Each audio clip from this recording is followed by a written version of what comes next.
India Pak സംഘർഷത്തെ തുടർന്ന് നിർത്തിവെച്ച IPL മത്സരങ്ങൾ പുനരാരംഭിക്കുകയാണ്. മെയ് 17 ശനിയാഴ്ചയാണ് മത്സരങ്ങളെല്ലാം പുനരാരംഭിക്കുന്നത്. 6 വേദികളിലായാണ് മത്സരങ്ങൾ നടക്കുക. ഫൈനൽ മത്സരം ജൂൺ 3 നടക്കും.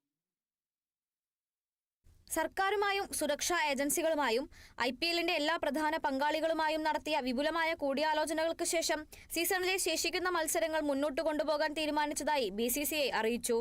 17 മത്സരങ്ങളാണ് സീസണിൽ ഇനി നടക്കാനുള്ളത്. ശനിയാഴ്ച പുനരാരംഭിക്കുന്ന 18ാം സീസൺ ജൂൺ 3 നടക്കുന്ന ഫൈനലോടെ അവസാനിക്കും.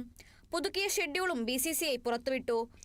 ലീഗ് ഘട്ട മത്സരങ്ങളുടെ വേദികൾ മാത്രമാണ് ഷെഡ്യൂളിൽ പ്രഖ്യാപിച്ചിട്ടുള്ളത്. ശനിയാഴ്ച ബംഗളൂരുവും കൊൽക്കത്തയും തമ്മിൽ ബംഗളൂരുവിൽ വെച്ചായിരിക്കും ആദ്യ മത്സരം. നഷ്ടപ്പെട്ട ദിവസങ്ങൾ വീണ്ടെടുക്കുന്നതിനായി ഞായറാഴ്ചകളിൽ 2 മത്സരങ്ങൾ വീതം ഷെഡ്യൂൾ ചെയ്തിട്ടുണ്ട്. പഞ്ചാബ്, രാജസ്ഥാൻ, ഗുജറാത്ത്, ഡൽഹി ടീമുകളായിരിക്കും മെയ് 18 ഞായറാഴ്ച നടക്കുന്ന ആദ്യ ഡബിൾ ഹെഡറിൽ ഏറ്റുമുട്ടുക. മെയ് 27 ഏകാനയിൽ വെച്ചായിരിക്കും ലീഗ് ഘട്ടത്തിലെ അവസാന മത്സരം.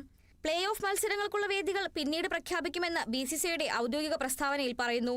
മെയ് 29-നും 30-നും യഥാക്രമം ക്വാളിഫയർ 1-ഉം എലിമിനേറ്ററും നടക്കും.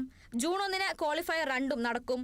ക്രിക്കറ്റിന്റെ സുരക്ഷിതമായ തിരിച്ചുവരവ് സാധ്യമാക്കിയ ഇന്ത്യൻ സായുധ സേനയുടെ ധീരതയെ BCCI അഭിവാദ്യം ചെയ്യുന്നുവെന്നും ഔദ്യോഗിക പ്രസ്താവനയിൽ വ്യക്തമാക്കി. Sports desk, Kerala vision news.